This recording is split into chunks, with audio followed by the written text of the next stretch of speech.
सास बनी डंडे वाली भूत। शिखा की नई नई शादी हुई थी। उसका मायका और ससुराल दोनों कानपुर में ही थे, इसलिए उससे मिलने उसके भाई अक्सर आते जाते रहते थे। ये बात शिखा की सास मीना को बिल्कुल पसंद नहीं थी। मम्मी जी, आज राहुल भैया आ रहे हैं। कौन? तेरे चाचा का लड़का? जी मम्मी जी। अरे पर वो तो दिल्ली में रहता है ना? हाँ मम्मी जी, उन्हें कल सुबह दिल्ली के लिए निकलना है, तो वो आज मुझसे मिलते हुए कल सुबह यहीं से निकल जाएंगे। हमने तो धर्मशाला खोल रखी है ना। कुछ कहा क्या मम्मी जी?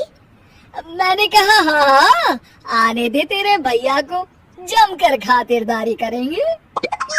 अब तो कुछ करना ही पड़ेगा, इससे पहले कि मेरा घर धर्मशाला बन जाए। ये कैसी बातें कर रही हो मीना? सच ही तो कह रही हूँ। अभी इसकी शादी को साल भर भी नहीं हुआ और आए दिन इसके घर वाले आ धमकते हैं। अरे तो क्या हुआ, वो इसी शहर में रहते हैं तो हाल चाल लेने आ जाते हैं। इस बार मैं उनका हाल और चाल दोनों ही बिगाड़ दूंगी। अब बहुत हो गया जी। अरे ये कैसी बातें कर रही हो? हे भगवान, बस आप तो देखते जाइए। शाम को राहुल आता है। नमस्ते आंटी, कैसे हैं आप लोग? हम लोग तो ठीक है, तुम कैसे हो बेटा? मैं भी अच्छा ही हूँ आंटी। बस आज रात के बाद नहीं रहोगे। चलिए भैया, मैं आपको हमारा घर दिखाती हूँ। रात में खाने के टेबल पर शिखा, रोहित कहीं दिखाई नहीं दे रहा। जी भैया, वो ऑफिस के काम से बाहर गए हैं, कल शाम तक आएंगे। अच्छा अच्छा।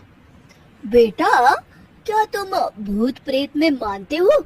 नहीं नहीं आंटी जी, पर अचानक आपको ये ख्याल कहाँ से आ गया? पता नहीं क्यों, कभी कभी मुझे लगता है जैसे रात के समय बैठक में कोई घूमता रहता है। ये आप क्या कह रही हैं मम्मी जी? हाँ, तुम लोग घबरा ना जाओ, इसलिए मैंने आज तक इस बारे में कुछ नहीं कहा। ये आपका वहम होगा आंटी जी, ऐसा कुछ नहीं होता।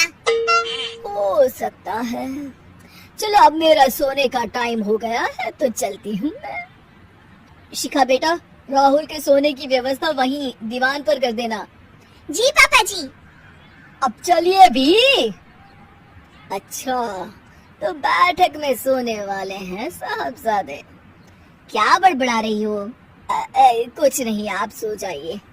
मीना और महेश के सोने के बाद शिखा और राहुल आपस में बात कर रहे होते हैं, तभी डोरबेल बजती है। अरे आप! सरप्राइज! काम जल्दी खत्म हो गया तो मैं आज ही चला आया। ये तो बहुत अच्छा किया।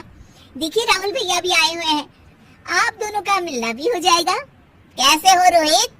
मैं तो ठीक हूँ भैया। शिखा, मैं भी आज यहीं सो जाता हूँ, राहुल भैया से बातचीत भी हो जाएगी। अच्छा अच्छा ठीक है। मीना आधी रात को उठती है, कंबल मुंह से पैर तक ओढ़ के डंडा लेके बैठक में आती है और देखती है दीवान पर चादर ओढ़े कोई लेटा हुआ है। देखो तो कैसे मजे से सो रहा है बहन के ससुराल में। मीना ताबड़तोड़ 4-5 डंडे मार देती है। अरे मर गया, अरे बचाओ बचाओ, कौन है? मीना जल्दी से अपने कमरे में भाग जाती है। हे भगवान, ये मैंने क्या किया? ये रोहित कहाँ से आ गया? लगता है ये नालायक राहुल मेहमानों वाले कमरे में सो गया होगा। आज तो इसकी खैर नहीं। उधर बैठक में, अरे क्या हुआ रोहित? मैं बाथरूम में था, तुम्हारे चिल्लाने की आवाज सुनी। पता है भैया, मैं सो रहा था, अचानक से कोई आकर मुझे डंडे मारने लगा। ये क्या कह रहे हो?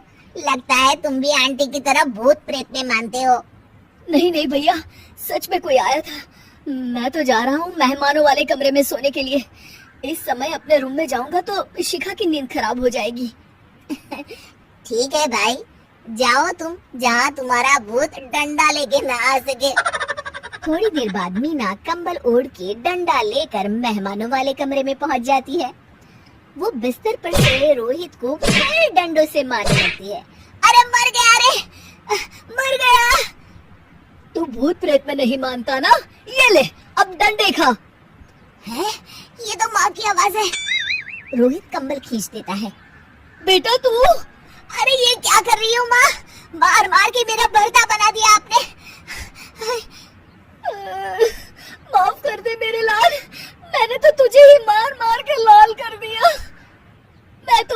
के बच्चे को सबक सिखाना चाहती थी। राहुल भैया को? हाँ बेटा, मुझे लगा अगर उसे डंडे मारूंगी तो शिखा के मायके वाले यहाँ आना छोड़ देंगे। हे भगवान, माँ ये घर शिखा का भी है, उसके घर वाले जब चाहे आ सकते हैं। हाँ बेटा, आज मुझे भगवान का इशारा समझ में आ गया। मैं कितना गलत करने चली थी और अपने ही बेटे को चोट पहुंचा दी। अब चुपचाप जाके सो जाओ माँ, और किसी को कुछ बताने की जरूरत भी नहीं है।